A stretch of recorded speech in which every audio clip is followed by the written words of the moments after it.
اللہ کے بابرکت نام سے شروع کرتا ہوں جو بڑا مہربان نہایت رحم والا ہے، اور درود لا محدود حضور صلی اللہ علیہ وآلہ وسلم کی بارگاہ ناز کے اندر، بارگاہ پروقار کے اندر ہدیتن، عقیدتن، محبتن، نذرانتن، تحفتن، مودتن، ادبن پیش کرنے کے بعد لشکر کا نام محمد صلی اللہ علیہ وآلہ وسلم، قبیلہ بکر بن وائل کے سردار حارثہ کی فوج کا فارس کی عظیم الشان فوج سے ٹکراؤ ہوا۔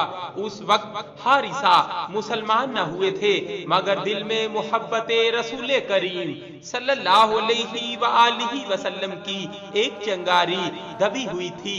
حارثہ کی فوج نہایت کمزور جبکہ مقابلے میں ایک طاقتور فوج تھی، جس کی وجہ سے حارثہ حیران و پریشان تھے۔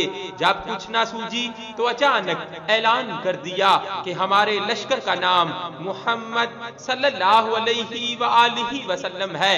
اللہ اکبر! فارس کی طاقتور فوج سے مقابلہ ہوا اور آن کی آن میں فارس کی فوج شکست کھا گئی، اور اس میں محمد صلی اللہ علیہ وآلہ وسلم کی برکت سے حارثہ کو شاندار کامیابی ہوئی اور فتح و نصرت نے ان کے قدم چومے۔ صلی اللہ علیہ وآلہ وسلم۔ صلی اللہ علیہ